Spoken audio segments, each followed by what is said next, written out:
자, 7번째 썰 한번 가보도록 하겠습니다. 댓글 컨텐츠고 영상 제목, 동생이 급한 일이 생겼다 해서 빌려줬는데 도박 자금이었습니다. 이런 식으로 친척 가족한테 다 빌렸더군요. 세상에 믿을 하나 없다는 것을 배웠습니다. 라는 영상에 달린 댓글입니다. 저는 가장 좀 인간으로서 좀 무모한 행동 중에 하나가 뭐냐 하면 사람 믿는 거예요, 사람. 네. 오래 알았다고 쉽게 믿는 거. 여러분, 오히려 오래 알고 지내는 사람이 더 무서워요. 모르는 사람보다. 여러분, 우리가 보통 뒤통수 맞거나 배신을 하는 사람은 처음 본 사람이 아니에요. 처음 본 사람은 절대 나한테 배신할 수 없습니다. 보통 배신하는 건 뭐냐면 신뢰관계에서 벌어지는 겁니다. 신뢰관계. 오랫동안 알고 지낸 정이 있는 관계. 그게 누굴까요? 보통 가족, 친구, 애인입니다. 우리가 알고 있는 그런 배신, 배반, 모반 이런 것들은 다 이해관계. 어느 정도 이해가 성립된 관계. 오랫동안 알고 지낸 관계. 정이 깊은 관계. 거기에서 벌어지는 겁니다. 그래서 나한테 뭐 득을 주는 경우도 이해관계지만 나한테 뭔가 데미지를 주는 사람도 이해관계입니다. 근데 실제로 살아보면 나한테 뭔가 득이 되는 경우보다 해를 가는 경우가 더 많은 게 이해관계예요. 그래서 무조건 오래 알고 지냈다고, 같은 동네 산다고, 가족이라고, 친구라고, 애인이라고 무조건 믿으시면 안 됩니다. 우리나라 사람들이 약한 게 뭔지 아세요? 약한 게 뭐냐? 우리나라 사람들은 보통 정이 개입되면 믿습니다. 어느 누구든 간에. 정이 들어가면 믿어요. 왜냐? 기본적으로 한국 사람은 정이 약하기 때문에. 정이 들어가면 그 다음부터 의심은 안 합니다. 그래서 당합니다.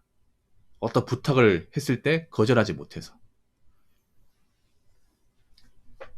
자, 다시 본론으로 와가지고 동생이 급한 일이 생겼다. 보통 동생이 급한 일이 생겼다 하면 사고 친 겁니다. 100이면 100 사고 친 겁니다. 예. 뭔가 일 키운 겁니다. 예. 그냥 자기가 사고 쳤다. 내가 좀 일 크게 벌렸다 하면 되는데 그렇게 하면 욕먹을까봐 급한 일이 생겼다. 둘러대는 거예요. 예. 보통 여러분 지인이 급한 일이 생겼다. 뭐 큰일 났다는 것은 지가 사고 친 겁니다. 이것도 사고 친 거잖아. 맞잖아요. 도박장으로 돈 날렸다 하면 사고 친 거 아니야, 여러분? 사고 친 거 맞지? 근데 그렇게 말하면 이제 혼나고 뭐 주변 가족들이 안 좋게 생각하고 돈 안 빌려줄 것 같으니까 이제 급한 일이 생겼다고 둘러치는 거죠. 이거 자체가 싹수가 노란 거죠. 싹수가 상당히 노란 거죠. 아니 이런 인간 어떻게 믿냐고 여러분. 그리고 가족관계 오히려 동거래가 지인 간 동거래보다 더 무서워 여러분. 네. 보통 가까운 사이끼리 동거래 하지 말라고 하잖아. 근데 가족끼리 오히려 동거래 더 하면 안 돼. 여러분, 제가 좀 센 말 할까요? 어떤 말 할 거냐면, 자, 우리가 살면서 큰 도움을 주는 사람도 가족일 수 있지만, 살면서 가장 큰 데미지 줄 수 있는 사람도 가족입니다. 오히려 지인보다 가족이 살면서 가장 큰 아픔을 주기도 해요. 특히 동관계에 있어서만큼은. 자, 보통 지인들끼리 동거래 하지 마라. 뭐 친구나 아니면 이제 알고 지낸 사람끼리 동거래 하지 마라. 제가 누누이 얘기했잖아요. 근데 가족은 더 동거래 하면 안 돼. 왠지 아세요? 가족은 보통 금액이 크거든요. 가족은 절대 소액으로 동거래 하지 않습니다. 보통 우리가 직장 동료나 뭐 선후배 간, 뭐 친구 간에는 뭐 5만원, 10만원씩 할 수 있잖아요, 여러분. 뭐 그 돈이야 못 받아도 상관없잖아요. 좀 짜증나긴 하지만. 근데 보통 가족한테 돈 빌려주고 받고 이런 관계에서는 5만원, 10만원이 아니에요. 보통 500, 1000, 심하면 억 단위까지 갑니다. 여러분, 지인들끼리 억 단위까지 뭐 수천만 원까지 돈 빌려주고 못 받는 케이스는 거의 없잖아요, 여러분. 거의 없어요, 여러분. 근데 가족 단위, 여러분. 가족 단위에서 뭐 5천만 원 이런 건 생각보다 좀 있습니다. 생각보다. 여러분도 그런 케이스 봤잖아요. 연예인들이 막 가족한테 뭐 돈 빌려주고 지원해줬는데 몇 억씩 했는데 못 받았는데 어디 가서 말도 못하고 나중에 가서 이제 발각되고 그런 경우 많이 있잖아요, 여러분. 내가 정말 쇠가 빠지게 힘들게 번 돈인데 자기는 그 돈 제대로 만지지 못했는데 가족이 대신 보관하겠다 해가지고 자기 마음대로 써버리고. 그런 얘기 들어봤죠, 여러분? 그래서 가족 오히려 돈 문제를 더 세게 칩니다. 훨씬 세게 쳐. 주변 지인들보다. 근데 왜 가족끼리도 뭐 더 돈 문제 같은 거 일으켜도 왜 해결이 안 되는지 아세요, 여러분? 보통 가족끼리는 처벌 안 한단 말이죠. 가족끼리는 뭔가 있잖아요. 처벌할 수 없거든요. 왜냐?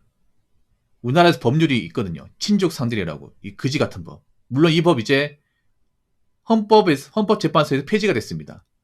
예, 헌재에서 위헌 나왔죠. 그래서 앞으로는 가족끼리 돈 문제 있을 경우 정말 세고는 찰 수 있습니다. 이게 처벌할 수 있어요. 그동안 처벌이 안 됐습니다. 그동안은 가족끼리 재산 문제에 있어서는 국가가 형을 면제했습니다. 그게 뭐냐? 친족 상조례예요. 이 계족 상조례. 이거 참 문제 많았습니다. 왜냐? 가족끼리 등쳐먹고 가족의 돈을 막 함부로 먹고 그래도 처벌할 수 없었어요, 여러분. 범죄 아니에요, 범죄? 아니, 가족끼리라 하더라도 범죄 아니에요? 근데 가족이란 이유만으로, 핏줄이란 이유만으로 눈 감아줬던 게 대한민국 형법이었어요, 여러분. 근데 그게 이제 작년에 위헌이 됐거든요. 그래서 앞으로는 이제 가족끼리 돈 먹잖아. 그러면 동생이든 부모님이든 깜빵 보낼 수 있습니다. 사기죄로, 횡령죄로. 그래서 가족끼리 오히려 돈 문제 일으키면 안 돼요, 여러분. 그리고 가족끼리 뭔가 있잖아. 돈거래 같은 거 하면 안 돼요. 보통 가족끼리 뭔가 돈 문제 생겨가지고 도와달라고 하면 대부분 안 좋은 겁니다. 안 좋은 거. 그리고 못 돌려봐요, 여러분. 가족끼리 보통 돈을 빌려주고 받은 케이스가 없어요, 여러분. 어디 가서 말도 못해. 왜냐, 내 가족 얘기니까. 내 동생 얘기니까 어디 가서 말도 못해요. 여기 봐봐. 동생이 여기저기 돈 빌려가지고 사고 엄청 쳤잖아. 근데 이 얘기를 어디 가서 할 수 있겠냐고. 내 동생이잖아. 하나밖에 없는. 그러니까 내 동생의 칩을 어디 가서 얘기하면 우리 가족 욕하는 거란 말이야. 또 우리나라 사람들이 보면 자기 가족 욕하는 건 어디 가서 얘기 안 하거든. 남 얘기는 쉽게 하지만 정작 여러분 부모님이나 형제관계 얘기는 잘 안 해. 내 얼굴에 침 뱉기 같단 말이에요. 그래서 저런 게 있어도 어디 가서 말을 못하는 거야. 속아니만 하고. 얼마나 열받습니까, 여러분. 내가 아무리 뭐 사람끼리 살아도 가족 중에 사고 치는 사람이 있으면 굉장히 골치 아파, 여러분. 말이 가족이지 그냥 쌍놈이죠, 쌍놈. 여러분, 이 가족 중에 쌍놈 같은 케이스 많습니다. 쌍놈, 쌍년 많아요. 그러면 이 사람도 우리가 가족을 봐야 되냐? 아니죠, 여러분. 우리가 그런 게 있어. 우리나라가 보면 난 답답한 게 뭐냐 하면 뭐 가족이면 품어줘야 된다, 용서해줘야 된다. 아니야. 싹이 보이면 잘라야 돼요. 아무리 가족이라 하더라도. 다 큰 상태에서 사고 치면 못 고친대, 저거. 못 고쳐, 여러분. 그래서 내 집 주변에 어신거리지 못하게 해야 됩니다. 자, 댓글 한번 읽어보도록 하겠습니다. 돈 빌릴 때 내용이 참 말하기 부끄러워 급한 일이라고 얼버무린 겁니다. 도박 중독자들 거짓말 지능적으로 합니다. 사람마다 맞춤형으로 스토리 짜서 거짓말 하더군요. 가까운 사람이니 그 사람을 잘 알아서 더 그럴듯하게 스토리를 만들어요. 지금 단도 중입니다. 평생 단도했으면 좋겠지만 결과적으로 인선물이었고 여러 해먹었습니다. 이분도 상태가 안 좋은데? 네, 저는 도박 중독자들 많은 안 믿어요. 근데 됩니다, 롬멜님. 저 사람들 말은 안 믿어요. 여러분, 도박 중독자, 코인 중독자 이런 사람들 말을 믿을 게 못 됩니다.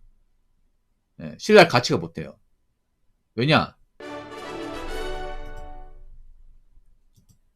고맙습니다. 신뢰를 배신하는 행동 밥 먹듯이 하기 때문에. 네, 이 사람들은요, 그냥 거짓말이 기본적으로 장착되어 있습니다. 네.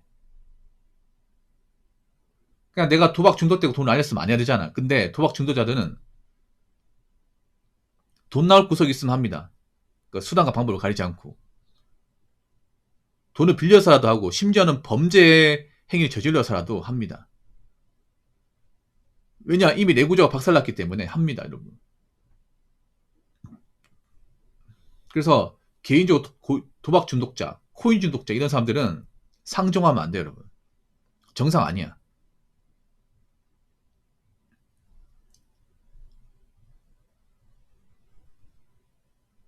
이분도 단도라고 하는 거 보니까 도박을 끊었다고 얘기하는데 난 도박 끊었다고 말하는 것도 의심스러워요, 여러분.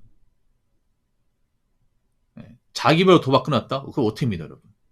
이미 도박 중독자들은 뭐 신뢰할 수 없는 행동을 밥 먹듯이 하는데 저걸 어떻게 믿습니까? 저 사람들이 끊었다고 하면 우리 믿어야 됩니까?